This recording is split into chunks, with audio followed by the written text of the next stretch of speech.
제 딸이 돌이 되었을 때 저는 서울의 어떤 교회 전임 전도사로 사역하고 있었습니다.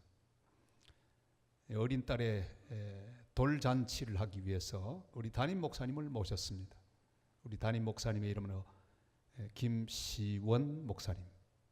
이름은 시원하신데 제게는 굉장히 부담스러운 분이셨습니다.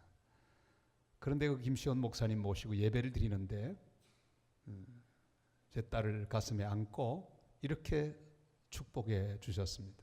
그 기도를 지금도 저는 잊지 못합니다. 하나님 아버지, 안동뿐이라 그대로 안동말씨로 기도했습니다. 야가 다 컸을 때 개가 사람이 될지 사람이 개가 될지 모르겠나이다. 지켜주시옵소서. 세월이 30년은 훌쩍 넘었는데 지금도 그 기도가 생생합니다. 그런데 그때 그 기도를 듣고 제 마음에 속으로 목사님 기도도 참 이상하게 하신다 하는 생각했습니다. 그러나 시간이 흐르면 흐를수록 그 기도는 정말 예언적인 기도라 하는 생각이 듭니다. 사람은 버림받아서 고독사로 죽는 사람이 많이 늘어가고 있습니다. 우리 동에도 보니까 고독사를 위한 노인 전수조사를 하고 있는 것이 보였습니다. 자기 어머니는 어디서, 아버지는 어디서 혼자 외로이 쓸쓸하게 죽어가는지도 모르고 있는데 강아지를 얼마나 사랑하는지요. 이미 개 카페, 개 호텔, 개 유치원, 개 가정통신문, 개 TV 채널, 개 장례식, 개 묘지. 요즘은 개라고 하면 또 안 됩니다. 애완견이라고 해야죠. 좀 있으면 님자도 붙이라고 하지 않을지 모르겠습니다. 이런 세상이 되어버렸습니다. 지금 이 세상은 아주 급박하게 돌아가고 있습니다. 그제는 또 영국에서 폭탄 테러가 일어났습니다. 미국에서는 허리케인으로 수많은 사람이 죽거나 피해를 입었습니다. 그런데 더 급박한 것은 한반도 문제입니다. 북한 김정은이 또 미사일을 쏘았습니다. 한반도에 전운이 감돌고 있습니다. 외국에 있는 사람들은 우리 한국에 대해서 얼마나 관심이 많은지, 제가 밖에 나가 있는 동안에도 만나는 사람마다 야 너희 나라 어떻게 됐냐, 곧 터지는 거 아니냐, 얼마나 걱정하는데 한국 사람들은 아무런 감각도 없습니다. 미군이 해외 주둔할 때 보통은 그 해외 주둔하는 미군 가족들이 같이 가 살 수 있습니다. 그런데 가족이 못 사는 나라가 어딘지 아십니까? 우리 대한민국에 주둔하는 주한미군은 가족을 데리고 올 수 없습니다. 왜요? 전시국가나 마찬가지이기 때문에. 그러나 우리 한국 사람들은 뭐 잘 되겠지, 지금까지도 그렇게 다 지내왔는데 잘 풀려나가겠지, 우리의 DNA 속에 어떻게 그렇게 큰 배짱이 스며들어 있는지요. 아무렇지도 않은 듯 살고 있습니다. 이스라엘 백성들이 그랬습니다. 지금 큰일이 앞에 다가오는데도 그들은 아무런 대비도 하지 않고 있었습니다. 그래서 주님은 예루살렘에 다가오고 있는 위기를 경고하셨습니다. 동시에 역사의 종말에 대해서도 예언을 하셨습니다. 시한부 종말론은 잘못된 겁니다. 1992년 10월 29일 날 세상에 종말이 온다, 예수님 재림한다, 그래서 아주 시끄러웠던 기억이 우리에게 있습니다. 그것은 이단입니다. 오실 시간은 우린 모릅니다. 시한부 종말론은 이단이지만 그러나 종말론적 신앙으로 사는 것은 주님이 기뻐하시는 신앙입니다. 이 어려운 시대에 우리는 종말론적인 믿음을 가지고 이 시대를 잘 준비하며 살아가야 할 것입니다. 주님은 마지막 시대의 여러 가지 징조들을 이렇게 보여주셨습니다. 10절로 13절 말씀을 읽겠습니다. 또 이르시되 민족이 민족을, 나라가 나라를 대적하여 일어나겠고 곳곳에 큰 지진과 기근과 전염병이 있겠고 또 무서운 일과 하늘로부터 큰 징조들이 있으리라. 이 모든 일 전에 내 이름으로 말미암아 너희에게 손을 대어 박해하며 회당과 옥에 넘겨주며 임금들과 집권자들 앞에 끌어가려니와 이 일이 도리어 너희에게 증거가 되리라. 아멘. 천재지변이 자꾸만 일어나게 될 것이다 말씀합니다. 그 빈도수는 점점 우리의 눈앞에 증가하고 있는 모습으로 나타납니다. 새로운 전염병이 자꾸만 나타나고 있습니다. 전에 없던 조류 독감, 치명적인 질병들이 퍼지고 있습니다. 에이즈 같은 병들이 자꾸만 나타납니다. 우리나라도 유엔이 정한 에이즈 위험 국가가 됐다는 것 아십니까? 에이즈 환자가 10,000명 이상 되면 위험 국가로 분류합니다. 우리나라는 이미 10,000명을 넘었습니다. 자꾸만 증가하고 있습니다. 에이즈를 치료하기 위해서 우리가 낸 세금으로 어마어마한 돈이 지금 낭비되고 있습니다. 민족 간의 갈등과 전쟁이 자꾸만 일어납니다. 특히 우리 그리스도인들이 실감나게 하는 대목이 있습니다. 내 이름으로 말미암아 핍박을 받으리라. 믿음 때문에 불이익을 당한다는 말씀입니다. 손해보게 될 것이라는 말씀입니다. 기독교인들을 향해서 개독이라고 세상 사람들은 놀립니다. 창조신앙을 가졌다고 장관 청문회에서 비난을 받고 거절당하는 세상이 되고 말았습니다. 우리 대한민국이 어떤 나라입니까? 재헌국회가 열릴 때 재헌국회 그 속기록에 보면 제일 첫 순서가 어떤 순서였습니까? 이윤영 의원이 대표로 기도를 했습니다. 우리 교회는 모든 공중기도는 3분 이내로 하도록 되어 있습니다. 잘 지키고 있습니다. 그런데 여러분, 재헌국회 때 개회하며 했던 재헌 기도가 몇 분쯤 되었을까요? 놀라지 마세요. 거의 30분. 30분 동안 기도를 하는데도 아무도 몸을 비틀지 않았고 명패를 던지지도 않았습니다. 다 조용히 기도했습니다. 바로 이런 대한민국이었습니다. 그런데 지금은 창조신앙 가졌다고 돌을 던지는 그런 세상이 되고 말았습니다. 아무리 살펴보아도 이 세상은 종말로 가고 있습니다. 주님은 오늘 우리에게 깨어있으라 그렇게 말씀하고 계십니다. 이 시대를 사는 깨어있는 그리스도인으로 살아가라고 말씀하고 있습니다. 그럼 어떻게 깨어있을 수 있을까요? 오늘 주님은 이렇게 말씀하십니다. 스스로 조심하라 그렇게 말씀하십니다. 34절 말씀을 읽겠습니다. 너희는 스스로 조심하라. 그렇지 않으면 방탕함과 술 취함과 생활의 염려로 마음이 둔하여지고 뜻밖의 그날이 뜻과 같이 너희에게 임하리라. 아멘. 지금 우리 사는 세상은 모든 것이 넘치는 세상입니다. 정보도 넘칩니다. 볼 것이 넘칩니다. 여기저기 얼마나 많은 정보들이 홍수처럼 쏟아지는지요. 뉴스도 얼마나 많은지.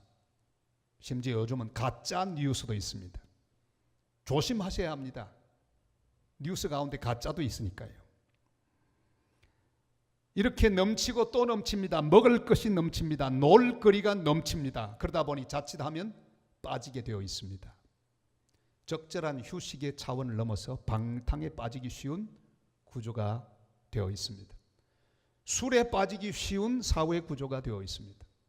아이들이 대학에 들어가면 술독에 빠질 수밖에 없는 분위기가 조성이 되어 있습니다. 직장에서도 술독에 빠질 수밖에 없는 구조를 만들어 놓고 있습니다. 얼마나 이것저것 걱정거리가 많은지 걱정에 빠질 수 있습니다. 염려에 빠질 수 있습니다. 빠지는 것이 문제입니다. 그런데 빠진다고 하는 말을 다른 말로 좀 그럴듯한 말로 표현하는데 그게 뭘까요? 그게 바로 중독이란 말입니다. 중독은 뭡니까? 빠지는 거죠. 내가 빠져나올 수 없도록 빠져버리는 게 중독입니다. 쾌락에 빠지고 취미에 빠지고 조직에 빠지고 그래서 어쩔 수 없는 그 가운데 헤매게 되는 것, 그게 중독입니다. 복음의 빛을 잃고 타락해가던 중세 교회 모든 성도들이 빠졌습니다. 지도자들이 권력에 빠졌습니다. 헛된 것에 빠졌습니다. 성도들이 세상에 빠졌습니다. 그래서 암흑시대라고 하죠. 그러나 그때 찬란한 빛을 유지한 사람들이 있었습니다. 그들이 바로 사막의 교부들, 사막의 수도사들입니다. 다 빠졌지만 그들은 빠지지 않기 위해 스스로 조심하며 살았습니다. 사막으로 가서 기도하며 살았습니다. 그 중에 아르세니우스라고 하는 수도사는 원래 로마 황제 데오도시우스 1세의 자녀들을 교육하는 가정교사였습니다. 학식을 갖추었습니다. 덕망을 갖추었습니다. 높은 지위를 얻었습니다. 왕궁의 화려함 속에 살았습니다. 사람들의 존경을 받았습니다. 그리고 또한 권력 가까이 있었기에 자기가 원하는 것들을 얻을 수가 있었습니다. 그러나 시간이 흘러가면서 점점 이것은 아닌데 하는 생각이 들었습니다. 매일매일 빠지지 않기 위해서 노력했습니다. 기도했습니다. 주여 나를 구원해 주시옵소서. 하나님의 응답이 임합니다. 사람들을 피하고 내적 고요를 실천하라. 그는 사막으로 나아갑니다. 기도하면서 고요한 내적 상태를 유지했습니다. 그는 세상 가치에 빠질 수 있는 상태에서 주님을 찾음으로 자유로움을 얻었습니다. 사랑하는 성도 여러분, 우리를 빠지게 하는 요소가 무엇입니까?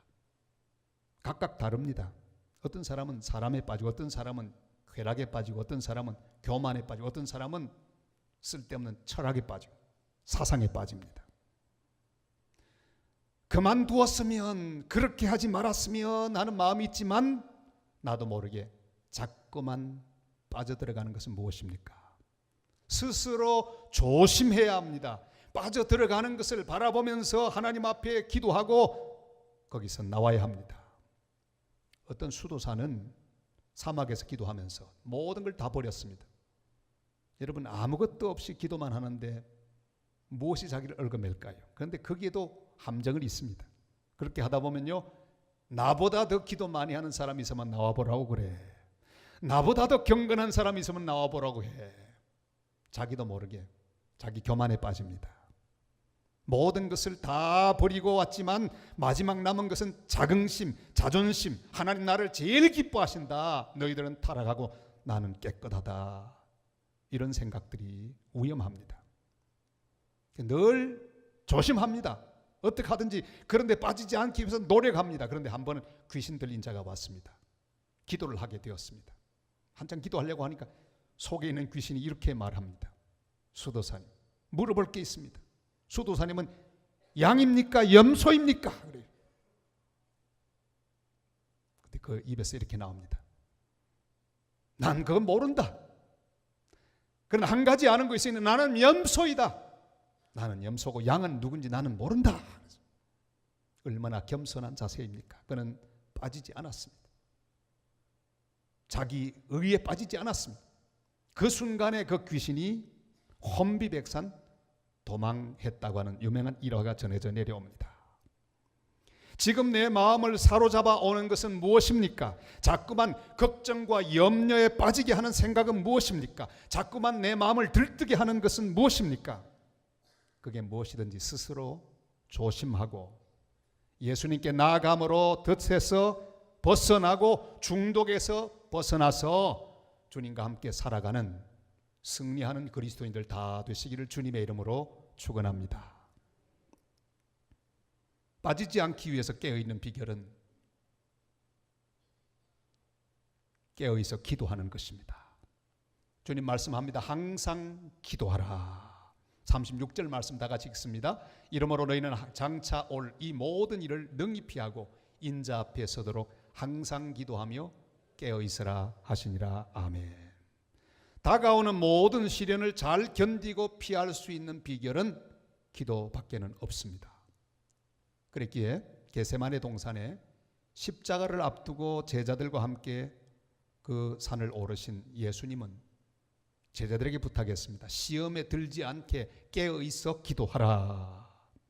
바꾸어 말하면 기도하지 않으면 시험에 든다는 말씀입니다. 여러분, 직분에 상관없이, 그 사람의 위치에 상관없이, 그 사람이 가진 학식에 상관없이 기도하지 않으면 시험에 들게 되어 있습니다. 기도 없이 믿음을 유지할 수 있는 사람도 없습니다. 세상에 빠지지 않을 사람도 없습니다. 기도해야만 빠지지 않습니다. 기도해야만 승리할 수 있습니다. 기도하지 않았던 제자들은 예수님이 체포될 때 두려움에 빠져서 도망가고 말았습니다. 베드로는 주님을 부인하고 말았습니다. 그러나 그 두려움의 밤을 기도로 지새운 예수님, 자기를 잡으려 오는 사람들이 왔을 때 스스로 자신을 내어놓으며 내가 그니라. 그는 십자가를 피하지 않았고 그 끝까지 갈보리 십자가에 달리셔서 우리를 위하여 속죄 제물 되심으로 구원하여 주셨습니다. 빌립보 감옥의 외롭고 두려운 밤에 바울과 실라는 고독에 빠지지 않았습니다. 두려움에 빠지지 않았습니다. 왜냐하면 그들은 그 밤중에 기도하고 찬송했기 때문입니다. 그들의 기도가 두려움을 삼켜버렸습니다. 고립을 삼켜버렸습니다. 외로움을 삼켜버렸습니다. 두려움을 삼켰습니다. 얼마 전에 캐나다 큰빛교회 임현수 목사님, 북한에서 2년 6개월 9일 동안 억류되어 있었는데 풀려나셨습니다. 캐나다로 다시 돌아가게 되었죠. 그는 아무것도 보이지 않는 상황이 계속되었지만 두려움과 절망에 삼켜지지 않았습니다. 혹독한 추위와 배고픔과 중노동으로 몸무게가 15kg 이상 빠졌지만 그는 삼켜지지 않았습니다. 간절히 기도했기 때문입니다. 그의 기도가 두려움과 배고픔과 절망을 삼켰습니다. 그는 기도를 물었습니다. 간단한 기도예요. 주님, 언제까지입니까? 언제 풀리겠습니까? 그때 주님이 말씀으로 응답하셨습니다. 제일 먼저 임한 말씀은 시편 30편 5절 말씀. 다 같이요. 그의 노염은 잠깐이요 그의 은총은 평생이로다. 저녁에는 울음이 깃들일지라도 아침에는 기쁨이 오리로다. 아멘. 지금 슬프지만 조금 참아라, 그 말씀이죠. 두 번째 응답이 임했습니다. 이 욥기 23편 10절 말씀. 다 같이요. 그러나 내가 가는 길을 그가 아시나니 그가 나를 단련하신 후에는 내가 순금같이 되어 나오리라. 하나님은 그 억류기간 동안에 그를 단련하겠다고, 정금된 상태에서 풀어주시겠다고 약속하셨습니다. 그뿐 아니라 하박국 2장 3절로 주님은 응답하셨습니다. 다 같이요. 이 묵시는 정한 때가 있나니 그 종말이 속히 이르겠고 결코 거짓되지 아니하리라. 비록 더딜지라도 기다리라. 지체되지 않고 반드시 응하리라. 아멘. 그의 기도는 그 속에 있는 두려움을 삼켰습니다. 절망을 삼켰습니다. 하나님의 말씀이 임하고 그 말씀을 붙들고 부여잡고 간절히 기도했더니 2년 6개월 9일은 하루 이틀처럼 지나가고 풀려나서 지금은 하나님을 찬양하고 영광 돌리는 사람이 될 수 있었습니다. 종교개혁의 지도자였던 마르틴 루터, 그는 엄청난 삶의 무게 속에 짓눌린 자였습니다. 그를 삼키기 위하여 온갖 요소들이 밀려왔습니다. 그는 비텐베르크 대학에서 강의하는 교수로서 밤잠을 줄여가며 준비하지 않으면 안 됐습니다. 그는 많은 저서를 저술했습니다. 시편, 로마서, 히브리서 주석을 집필했습니다. 수도원 연구 책임자였고 11개 수도원을 관리하는 책임을 진 사람이었습니다. 종교개혁을 진행하며 논쟁 벌이고 논문을 쓰고 또 발표했습니다. 독일어로 신약 성경을 번역합니다. 찬양 작곡도 했습니다. 3,000권 이상의 책을 썼습니다. 37곡의 찬송가, 그 가운데 하나 내주는 강한 성이요, 그거죠. 성가집을 4권을 발간했습니다. 공민권을 박탈당해서 누구든지 죽여도 되는 파리 같은 목숨이었습니다. 두려움과 암담함 가운데 바르트부르크 성에 그는 숨어 있었습니다. 그는 고백합니다. 어떻게 이겼는지 그 비결을 고백합니다. 오직 하나님이 주신 힘으로 나는 할 수 있었다. 그 힘을 주시도록 목숨 걸고 기도했다. 할 일이 많아질수록 바빠질수록 더 기도하는 시간을 늘려갔다. 보통 때 나는 1시간 기도했다. 그러나 요즘 너무 할 일이 많아서 3시간 기도한다. 기도가 그의 모든 부족함을 채웠습니다. 두려움과 고립감을 채웠습니다. 다가오는 모든 일들을 잘 견디고 잘 피하도록 기도하는 하나님의 사람들이 되시기를 바랍니다. 그래서 주님 앞에 잘 설 수 있는, 기도함으로 깨어있는 복된 성도들이 다 되시기를 주님의 이름으로 축복합니다. 스스로 조심하고 기도로 깨어있는 성도는 어떤 상황에 있어도 주님의 보호 속에 있음을 믿어야 합니다. 주님 약속하죠. 너희 머리털 하나도 상하지 않으리라 그랬습니다. 같이 한번 할까요? 너희 머리털 하나도 상하지 않으리라. 18절로 19절 말씀을 같이 읽습니다. 너희 머리털 하나도 상하지 아니하리라. 너희의 인내로 너희 영혼을 얻으리라. 아멘. 엘리야의 적은 너무도 많았습니다. 죽이려는 자가 넘쳐났습니다. 그러나 깨어있는 엘리야를 죽일 자가 없었습니다. 영적 전투가 길어졌습니다. 갈멜산에서 영적 승리를 했지만 그러나 아합과 이세벨이 건재하고 도리어 자기를 죽이려고 하는 것을 보고 있다가 그만 마음이 무너졌습니다. 실망하고 말았습니다. 여러분, 위기가 뭔지 아십니까? 돈 떨어진 것이 위기가 아닙니다. 병든 것이 위기가 아닙니다. 문제 많은 것이 위기가 아닙니다. 내 마음이 무너진 게 위기입니다. 믿음이 꺾어진 것이 위기입니다. 포기하는 것이 위기입니다. 낙심해버리는 게 위기입니다. 그러나 엘리야 그 상태 그대로 주님 앞에 나갔습니다. 한 로뎀 나무 아래 그는 앉아 하나님 앞에 기도하기 시작했습니다. 기도는 수준이 형편없는 기도였습니다. 차라리 내 목숨을 거둬가시옵소서. 그러나 그래도 주님은 그 기도를 들어주십니다. 천사를 보내어 그를 위로하고 쓰다듬어 주십니다. 물을 주시고 떡을 주십니다. 깊이 잠들게 하십니다. 그리고 힘을 얻게 하시고 일어나 40주 40야를 걸어서 하나님의 산 호렙에 이릅니다. 갔더니 새로운 미래가 펼쳐집니다. 하나님 앞으로 하실 일들을 보여줍니다. 그가 감당할 사명을 보여줍니다. 예배는 그런 것입니다. 우리가 무거운 짐을 지고 낙심하고 절망한 상태 그대로 하나님 앞에 나왔을 때 주님이 우리의 짐을 맡아주시고 또한 새롭게 일어날 수 있는 힘을 주시고 물을 주시고 은혜를 주셔서 다시 주님이 인도하는 미래로 가게 되는 현장, 그것이 바로 예배 현장입니다. 오늘 그런 역사들이 일어나게 되시기를 바랍니다. 새롭게 호렙산에서 받았던 앞으로 할 사명, 그 가운데 하나는 아합 왕에 대한 미래였습니다. 아합과 이세벨 책임지는데 제거하는데 바로 그 부하였던 예후를 통해서 구테타를 일으키고 다 제거하고 결국 그렇게 진행할 것이니 그를 기름 부어 왕으로 세우라 말씀하셨습니다. 그리고 믿음으로 일어나서 예후를 왕으로 세웠습니다. 하나님은 끝까지 엘리야를 지켜주셨습니다. 머리털 끝 하나도 상하지 않도록 해주셨습니다. 저는 이 대목에서 이렇게 묵상하다가 하나님 앞으로 우리 민족을 위해 어떤 해결책을 가지고 있을까? 우리 개인을 향해 어떤 해결책을 가지고 있을까? 생각해 보았습니다. 저는 분명히 확신합니다.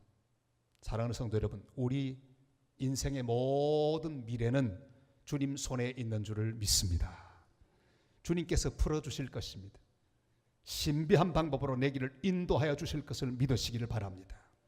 우리 민족의 장래, 저 북한 김정은의 핵 위협이 어떻게 될까요? 이렇게 묵상하다가 좋은 방법이 떠올랐습니다. 예후식으로 하면 얼마나 좋을까요? 김정은의 부하 가운데 강력한 한 사람이 어느 날 갑자기 은혜를 받아가지고는 뒤집어 버리면요, 여러분 잘 아침에 신문을 잘 보시기를 바랍니다. 어느 날 이런 기사가 떠오를지도 모릅니다. 북한 군부 구테타가 나서 김정은 처형되다. 우리는 모릅니다. 앞으로 어떻게 일을 하실지. 예후를 들어서 그 나라를 정리하고 악한 왕을 정리했던 하나님의 신비한 방법, 그것은 무엇을 말합니까? 하나님의 손에 모든 게 있다는 놀라운 사실입니다. 우리가 기도로 깨어있기만 하면, 낙심하지 않고 절망하지 않기만 하면 원수는 우리의 머리털 끝 하나도 상하지 못하게 할 것입니다. 그러나 잠들면 우리의 머리털을 다 자를 것입니다. 삼손이 들릴라의 무릎을 베고 쾌락의 잠에 빠져 있었을 때 들릴라는 삼손의 힘에 근원인 머리카락 다 잘라버리고 말았습니다. 여러분, 우리가 세상에 빠지고 교만에 빠지고 자만심에 빠지고 욕심에 빠져 있으면 원수는 우리의 머리카락을 다 자를 것입니다. 잠들지 말아야 합니다. 깨어 있어야 합니다. 전방 초소에 있는 경고문대로 잠들면 죽습니다. 북한의 핵 위협 앞에서 우리 모두 깨어서 기도하십시다. 부르짖어 기도해야 합니다. 주님께서 응답하여 주실 것입니다. 북한의 핵 위협보다 더 위험한 위협이 밀려오고 있습니다. 물결이 밀려오고 있습니다. 한국을 덮치고 있는 동성 결혼의 물결이 사라지도록 우리는 간절히 기도해야 합니다. 동성애를 합법화하려는 헌법 개정 시도가 무산되도록 기도해야 합니다. 여러분, 지금 우리가 우리의 돈으로 먹이는 우리 국회의원들, 우리가 뽑은 국회의원들이 모여서 지금 헌법 개정 특위를 구성하고 바꾸려고 하고 있습니다. 그 여러 그 가운데 지금 이미 회의록에 막 나타난 대로는 양성평등을 성평등으로 고치려고 하고 있습니다. 이미 합의를 하고 있어요. 진행되고 있습니다. 여러분, 이게 무시무시한 일이에요. 양성평등이지. 남자 여자가 똑같은 거지. 성평등은 뭘까요? 성적 취향, 무려 50가지나 되는 모든 성적 취향, 그걸 모두 다 받아들이자는 거예요. 평등하게 취급해 주자는 거예요. 그래서 만약에 차별하는 발언하거나 차별하는 글을 쓰면 1,000만 원 이하의 벌금에 2년 이상의 징역을 처하도록 하자. 이 법이 지금 진행되고 있습니다. 그거 통과되면요, 지금 제가 이 말 때문에 1,000만 원 내야 합니다. 2년 징역 살아야 됩니다. 내년에 이제 하는데 만약에 통과되면 큰일입니다. 그래서 막아야 합니다. 결혼도요, 지금은 남자 여자의 결합으로 되어 있습니다. 근데 지금 헌법 개정 특위가 어떻게 지금 바꾸려고 하고 있는가 하면 개인의 결합, 다양한 개인의 결합으로 바꾸려고 하고 있어요. 어느 날 여러분의 사위가 여자인데 사위라고 하고 며느리라고 소개하는데 남자가 와서 며느리라고, 그리고 절 보고 와서 동성 결혼 주례해달라고 부탁, 안 하면 1,000만 원, 2년 징역. 이것이 얼마나 무서운 세상입니까? 사랑하는 여러분, 군 동성애가 허용되면 군대 간 우리의 아들 손자들이 어떤 일을 당할지 모르는 세상이 되어버렸습니다. 우리는 정신 차리며 기도해고 막아내어야 합니다. 또 이번 주간에는 부산 해운대에서 퀴어 축제를 합니다. 전 세계에서 오는 모든 비행기 티켓이 동나버렸습니다. 우리의 자녀들이 다니고 있는 그 학교 앞으로 온갖 누추하고 음란한 모습의 행진이 지나갈 것입니다. 우리는 깨어서 기도하고 막아내야 합니다. 그것은 문화가 아닙니다. 예술도 아니고 주님이 절대로 기뻐하는 일들이 아닙니다. 사랑하는 성도 여러분, 이미 주님은 우리와 함께 계셔서 우리의 머리 털끝 하나도 상하지 않을 것을 약속하셨습니다. 이 약속을 믿고 믿음에 굳건히 서서 스스로 조심하고 깨어있어 기도해야 합니다. 우리가 죄악과 세상에 빠지지 않도록 깨어서 기도하십시다. 주님 오시는 날의 기쁨으로 주님 앞에 설 수 있도록 기도하십시다.